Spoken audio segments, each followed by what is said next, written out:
தென்சென்னை தொகுதி பாஜக வெற்றி உறுதி. அண்ணாமலை போட்டியிடுவதால் கோயம்புத்தூர் தொகுதி எப்படி தமிழகம் முழுவதும் உற்று நோக்கப்படுகிறதோ அதேபோல பெரிதும் எதிர்பார்ப்புக்கு உள்ளாகியுள்ள ஒரு தொகுதி என்றால் அது தென்சென்னை தொகுதி.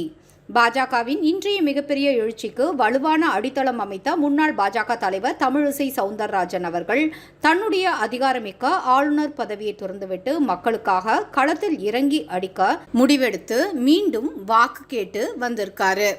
தென்சென்னை தொகுதியை பொறுத்தவரை பல்வேறு கல்வி நிலையங்கள், பல்வேறு ஐடி கம்பெனிகள் என்று சென்னையின் வளர்ச்சியில் மிக முக்கியமாக பங்கு வகிக்கும் தொகுதியாகும்.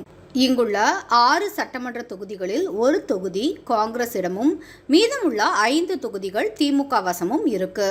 இந்த வரிய சொன்ன உடனேயே அந்த தொகுதிகளின் நிலைமை என்னவென்று உங்களுக்கு நல்லா புரிந்திருக்கும். சென்னை வெள்ளத்தில் மிக அதிக பாதிப்புகளை சந்தித்ததும் இந்த தென்சென்னை தொகுதிதான்.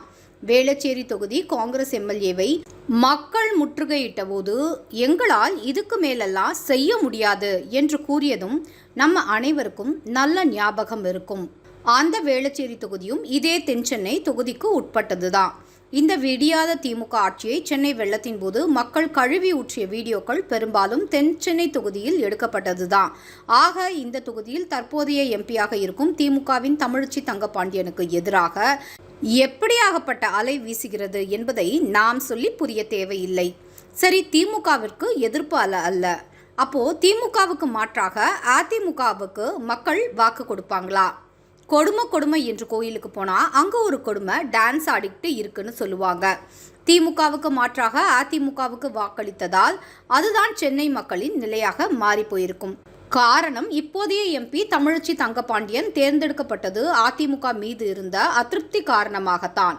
2014ஆம் ஆண்டு முதல் 2019ஆம் ஆண்டு வரை அந்த தொகுதி எம்பியாக இருந்த முன்னாள் அமைச்சர் ஜெயக்குமாரின் மகன் என்ற வாரிசு அரசியல் அந்தஸ்தோடு வலம் வந்தவர் ஜெயவர்தன். எதையுமே கிழிக்கல என்ற அதிருப்தியில்தான் திமுகவிற்கே வாக்களித்தாங்க மக்கள். தமிழச்சி தங்கபாண்டியனுக்கு 2023ஆம் ஆண்டு சென்னை வெள்ளம் என்றால் ஜெயவர்தனுக்கு 2016ஆம் ஆண்டு சென்னை வெள்ளம். இந்த 2 வேட்பாளர்கள் எம்பியாக இருந்த காலத்திலும் சென்னை மழை வெள்ள பிரச்சனையை சந்தித்து இருக்கிறது. முதலில் இருந்த எம்பி எதையும் செய்யவில்லை என்றுதான் வேறொருவருக்கு சான்ஸ் கொடுத்து பார்த்தாங்க. 8 ஆண்டுகள் ஆன பின்பும் அந்த எம்பி ஒரு துரும்ப கூட கிள்ளி போடவில்லை என்பதும் இயற்கையே வெட்ட வெளிச்சம் ஆக்கிவிட்டது. இந்த சூழலில்தான் களத்தில் மக்களுக்கு சுழன்று அடித்த முன்னாள் பாஜக தலைவர் தமிழிசை சவுந்தரராஜன் அவர்களை களம் இறக்குகிறது பாஜக. தமிழிசை என்றால் களப்பணி, தமிழிசை என்றால் மக்கள் பணி, தமிழிசை என்றால் கூப்பிட்ட குரலுக்கு ஓடி வருபவர், தமிழிசை என்றால் மக்களுக்காக உடன் இருப்பவர். இதுவே மக்கள் ஏற்கனவே நன்கு அறிந்த ஒன்றாகும். எத்தனையோ ஏச்சு பேச்சுகளுக்கு ஆளான போதும், அவர் மீது எவ்வளவோ தவறான கருத்துக்கள் பரப்பப்பட்ட போதும் அவர் என்றுமே மக்கள் பணியிலிருந்து பின்வாங்கியது கிடையாது. மத்தியில் மீண்டும் பாரத பிரதமர் நரேந்திர மோடி அவர்களேதான் பிரதமராக தொடரப்போகிறார் என்கிற நிலையில் உண்மையான மக்கள் பணியை செய்து அங்குள்ள கல்வி நிலையங்கள், கம்பெனிகளின் நிலையை உயர்த்த பாடுபடும் ஒரு எம்பி தான் அங்க தென்சென்னை தொகுதிக்கு இப்போதைய தேவை. மழை வெள்ளம் வந்தால் களத்தில் நின்று போராடுவேன் என்று வாக்குறுதி கொடுக்கும் எம்பி நமக்கு தேவை கிடையாது.